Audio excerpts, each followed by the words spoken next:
అయితే ఇక్కడ మనము ఒక 50 సంవత్సరాల వెనక్కి నుంచి మాట్లాడుకుంటూ వచ్చినాం. నిరంతరం కష్టాలు, ఘర్షణలతో ఉన్న తెలంగాణ రాష్ట్రం ఏర్పడిన తర్వాత చాలా మార్పొచ్చింది. గ్రామీణ ప్రాంతం నుంచి నగరం వరకు ప్రజల జీవనంలో మార్పొచ్చింది. ఆలోచనలో మార్పొచ్చింది. నిరంతరం సంఘర్షణ, నిరంతర దుఃఖం నుంచి ఉపశమనం పొందింది తెలంగాణ. భవిష్యత్తు ఇంకా బాగుంటుంది కూడా రాబోయే బాగుంటుంది. ఇప్పుడు ఈ ప్రభుత్వము గత ప్రభుత్వం లేని లోపాలే అనుకున్నాం. ఈ ప్రభుత్వం విద్యాపరంగా ఈ తరాన్ని ఎడ్యుకేట్ చేసే విధంగా, మోటివేట్ చేసే విధంగా, సానుకూల దృక్పథంతో వెళ్ళే విధంగా ఏం చేస్తే బాగుంటుంది? డెఫినెట్గా బుచ్చాన, మంచి ప్రశ్న ఇది. విద్య విషయంలో తెలంగాణకు సంబంధించినటువంటి ఒక అద్భుతమైన చరిత్ర ఉంది బుచ్చాన. ఎందుకంటే మళ్ళీ ఇక్కడ రేవంత్ రెడ్డిని మనం తీసుకోవడం అనేటువంటిది కొద్ది ఇబ్బంది అనిపిస్తుంది, కానీ తప్పదు బుచ్చన్న. ఎందుకంటే మొన్న ఎస్ఎస్సి రిజల్ట్స్ సందర్భంగా విద్యార్థులకు సంబంధించినటువంటి వాళ్ళకు రిజల్ట్స్ వచ్చిన సందర్భంగా ముఖ్యమంత్రి గారు మాట్లాడుతూ విద్యార్థులకు ఏం చెప్పాలి బుచ్చన్న, తెలంగాణ చాలా ఇబ్బందుల నుంచి, సుదీర్ఘమైన పోరాటం నుంచి తెలంగాణ వచ్చిన తెలంగాణను మనం కష్టమో నష్టమో కాపాడుకుంటున్నాం, ముందుకు పోతున్నాం. ప్రభుత్వ పాఠశాలలు బాగు చేయాలి. ప్రైవేటీకరణ అనేది మన మీద బాగా దాడి చేస్తుంది. దానివల్ల ఇల్లు గుళ్ళవుతున్నది, రైతులు కష్టమవుతున్నది. కాబట్టి విద్యార్థులారా, మీరు అందరూ కూడా మంచిగా చదివి తెలంగాణ భావి భారత పౌరులు కావడానికి కావాలని చెప్పాలి. కానీ రేవంత్ రెడ్డి గారు చెప్పింది ఏంది బుచ్చన్న, ఒక తెలంగాణగా ఒక్కొక్కసారి చాలా బాధ అనిపిస్తుంది ఇటువంటి మాటలు వినడం. మీరు ఆ ప్రతిపక్ష నాయకుడు ఇంటికే రాడు, 65 లక్షల రూపాయల జీతం తీసుకుంటున్నాడు, ఆయన స్టేచర్ నుంచి మార్చురీకి పోతాడు. ఇట్లా ప్రభుత్వం అంటే ఒక రాజకీయ పార్టీ మీద విషం చల్లడానికి నువ్వు ఎస్ఎస్సి రిజల్ట్స్ను కూడా ఉపయోగించుకున్నావంటే అసలు నువ్వు ముఖ్యమంత్రిగా ఎట్లా నిన్ను యాక్సెప్టెన్స్ చేస్తారు ప్రజలు? కాబట్టి ఈ పెళ్లికి సావుకు ఒకే మంత్రం చదివేటువంటి ముఖ్యమంత్రి భారతదేశంలో ఎక్కడ లేడు బుచ్చన్న, కేవలం రేవంత్ రెడ్డి. కాబట్టి నేను ఏమంటున్నా, డెఫినెట్గా ఈ ప్రభుత్వం సరే, ఆయన ఆకునూరి మురళి గారిని విద్యా కమిషన్ చైర్మన్ వేసాను, చాలా అత్యున్నతమైనటువంటి విలువలు గల కోదండరామ్ గారి ఇలా ఎమ్మెల్సీగా తీసుకొచ్చినాం. వీళ్ళిద్దరికీ ఆ బాధ్యతలు అప్పయ్యప్పు. ఈ విద్యాశాఖ మంత్రి లేడు. అసలు నేను ఇంతకుముందు మీతో 2-3 సందర్భాలు ఇవాళ ఆన్లైన్ బెట్టింగు, డ్రగ్స్, రకరకాలు ఇవాళ విశృంఖలం చేస్తున్నాయి బుచ్చన్న. వీటి మీద ఒక క్యాంపెయినింగ్ చేయండి, మీరు వాలంటీర్లను పెట్టండి. 550 మంది కళాకారులు వాళ్ళు ఉన్నారు కదా, ఆ కళాకారులను ఈ రేవంత్ అన్న 3 జెండుల రంగు పాట, ఆ పాటకి ఎందుకు ఉపయోగిస్తారు బుచ్చన్న? 3 రంగుల జెండా బట్టి అనే పాట వస్తుంది కదా, అది కొద్ది కాలం ఆపండి. మళ్ళీ మీ ఎలక్షన్ల ముందు 3 రంగుల జెండాలు పెట్టుకోండి, ఎవరికేమో అభ్యంతరం ఉండదు. కానీ 550 మంది అద్భుతమైనటువంటి కళాకారులకు ఉద్యోగాలు ఇచ్చాడు కేసీఆర్ గారు. ఆ 550 మంది మెరకల్ లాంటి కళాకారులందరినీ మానవ విలువలు పెంచడానికి, ప్రైవేటీకరణ చేస్తున్నటువంటి దుష్టాంతాలు చెప్పడానికి, ప్రభుత్వ పాఠశాలని మెరుగుపరచడానికి నువ్వు ఉపయోగించు బుచ్చన్న. విద్యలో ఏమైనా ఒక్క సంస్కరణ వచ్చిందా? 15% పెట్టాలని గత ప్రభుత్వం కూడా చేసింది ఏం లేదని ఒక అపప్రదం ఉన్నది కదా. నేను ఏమంటున్నా బుచ్చన్న, గత ప్రభుత్వం మొత్తం చేసింది 100% విద్యారంగం విషయమే, మిగతా విద్యా కమిషన్ వేయకున్నా నేను గురుకులాలు తెలంగాణలో లేవా అంటే మంచిని ఒకటి మినహాయించి చెడు చెప్పన్నట్టు చాలా మంది ఇదే వాడతారు. మీరు గురుకులాలు చెప్పకండి, ఎందుకు చెప్పదు? గురుకుల బాగా చేసిండ్రు. నేను అదే చెప్తున్నా బుచ్చన్న. గురుకులాలకు సంబంధించి కావచ్చు, మెడికల్ విద్యకు కావచ్చు, గతంలో నీకు మెడికల్ కాలేజ్ సీటు కావాలంటే ఎంత ఇబ్బందులు పడేది బుచ్చన్న. ఇవాళ నీకు గొప్ప ఎన్ని కళాశాలలు వచ్చినాయి, ఎన్ని వేల మంది తెలంగాణ ఊహించినటువంటి పరిణామం బుచ్చన్న. హరీష్ రావు గారు కావచ్చు, కేసీఆర్ కావచ్చు, ఒక అద్భుతమైనటువంటి అంతకుముందున్న రాజేంద్ర కావచ్చు, చాలా పని చేశారు వాళ్ళు. చాలా మంది ప్రయత్నం చేసి 33 గవర్నమెంట్ మెడికల్ కాలేజ్ తీసుకురావడానికి ప్రభుత్వం ప్రయత్నం చేస్తే నువ్వు విద్యా వినాశం అంటే ఎట్లా బుచ్చన్న? ఇన్ని గురుకులాలు అంటే ఇలా ఎస్సీలు, ఎస్టీలు, బీసీలు ఒక సామాజిక నేపథ్యం నుండి డ్రాప్ అవుట్ అయ్యే స్థితి నుండి ఇలా గురుకులాలు పెట్టి లక్షల మంది విద్యార్థులకు 1,25,000 పెట్టి వాళ్ళకు పౌష్టికమైనటువంటి ఆహారం. నేను గురుకులాల్లో 2-3 సందర్భాల్లో నేను స్కూళ్ళకు పోయి వాళ్ళతో తిని వాళ్ళకి పెట్టేటువంటి ఫుడ్ కూడా చూసిన బుచ్చన్న. అది ప్రవీణ్ కుమార్ ఉన్నప్పుడు కావచ్చు, ఇప్పుడు మారింది కదా. ఇప్పుడు మారింది కదా. అసలు నువ్వు ఈ పౌష్టికాహారం అందించడంలో లోపం జరుగుతూ ఉంది. 54 మంది గురుకుల విద్యార్థులు చనిపోవడం అనేటువంటిది తెలంగాణకి ఎంత అరిష్టం బుచ్చన్న.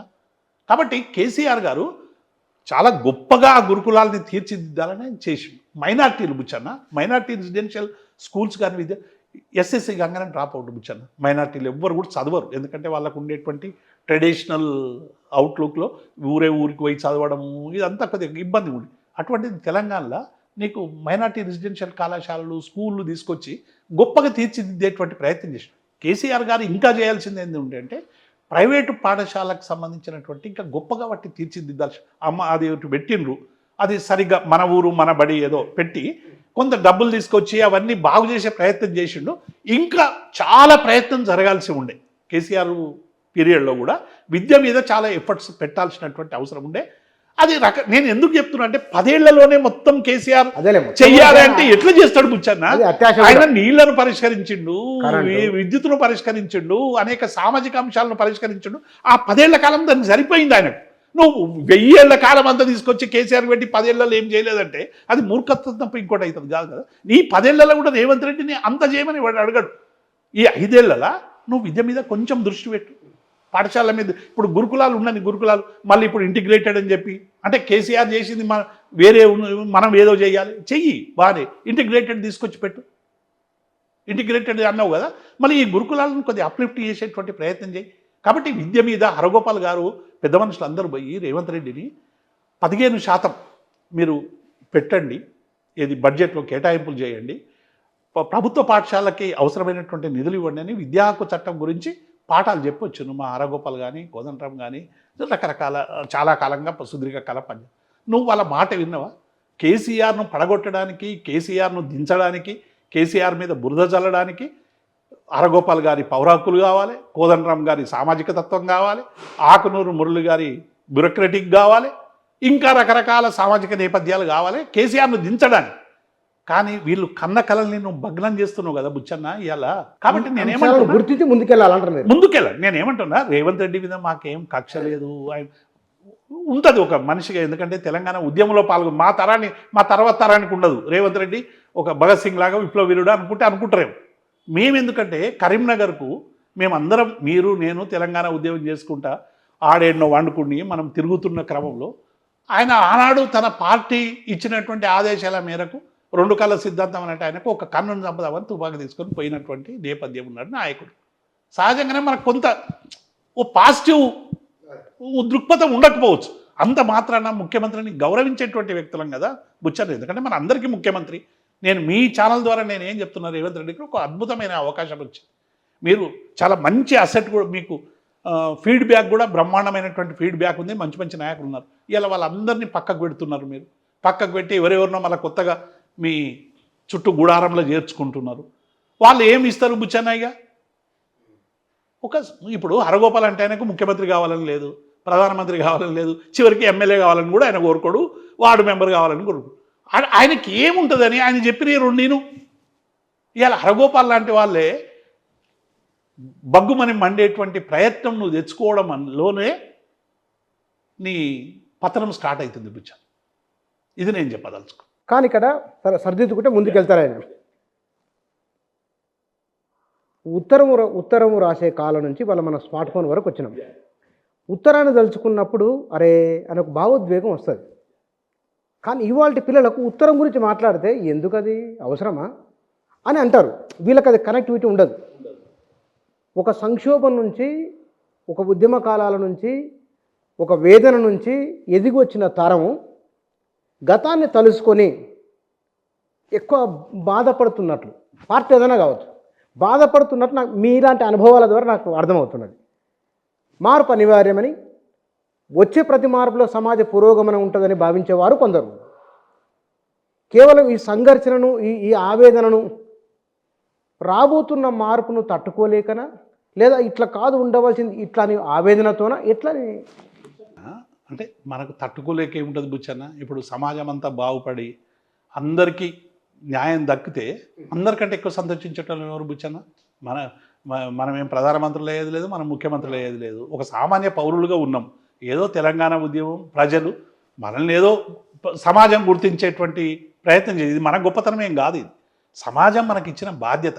మనం ఆ నేపథ్యం నుంచి అంత చెప్పాలంటే మనకి భావజాలం ఇచ్చినటువంటి ఆ భావజాల సంబంధించినటువంటి అంశం. కానీ ఇవాళ మనం ఏం కోరుకుంటున్నాం? ఈ సమాజం పురోగమించడం వలన ఈ సమాజం బాగుపడాలని కోరుకునేటువంటి వాళ్ళం. ఆవేదన ఎందుకు బుచ్చన్న మనకు? ఈ ఆవేదన ఎందుకు వస్తుందంటే సరైనటువంటి రీతిలో ప్రజల సమస్యలు ఆవిష్కరించబడతలేవు, ప్రజల మౌలిక సమస్యలు తీర్చబడతలేవు. మనం ఎంతకాలమైనా పోరాటము ఆరాటమే తప్ప తెలంగాణకు సుఖంగా నిద్రపోయేటువంటి ప్రయత్నం లేదా? ఇవాళ ఎందుకు బుచ్చన్న మనల్ని మీలాంటి వాళ్ళం మాలాంటి వాళ్ళం మనకు కంటిన్యూ నిద్ర వస్తుందా బుచ్చన్న? ఈ రోజు కూడా మనకు అధికారంలో ఉన్నా లేకుండా, అధికారం అనేది శాశ్వతం కాదు, కానీ ఏదైనా సంఘటనలు తలుచుకుంటే, ఇక్కడ ఒక గురుకుల విద్యార్థి చనిపోతే, లేకుంటే ఒక బేడీలు వేస్తే, ఒక ఎన్కౌంటర్ జరిగితే, ఒక అరెస్ట్ అయితే, ఒక జర్నలిస్టు చనిపోతే, లేకుంటే ఇంకొక మహిళ ఏదో అన్యాయానికి గురైతే మనం ఎంత తల్లడిల్తాం? మన ఇంటిది కాకపోవచ్చు, మన ఇంట్లో ఉన్న వాళ్ళకి అది జరగకపోవచ్చు, కానీ మనం ఎందుకు స్పందిస్తాం వచ్చాను? అంటే ఈ సమాజం మనదని అనుకుంటున్నాం కాబట్టి, ఈ సమాజం మనం అనుకున్న రీతిలో పోతలేదనేటువంటి ఒక ఆవేదన ఉంటుంది కదా. ఇది తట్టుకోలేక ఎట్లయితుంది? ఇవాళ రేవంత్ రెడ్డి మనం అన్నమంటే ఆయన మీద కోపం వచ్చి ఆయన దిగిపోగానే నేను ఎమ్మెల్యే అయ్యేది లేదు, ముఖ్యమంత్రి అయ్యేది లేదు. ఎందుకు తట్టుకోవాలంటే నేను వ్యతిరేక భావంతో అనలేదు, అదే మనసుకు అంటే అట్లా వస్తున్నాయి బుచ్చన్న. నువ్వన్నది కాదు, ఇది ప్రజా సమూహంలో ఉన్నది. మీరు ఎవ్వరు చేసినా గిట్లే మాట్లాడతారు.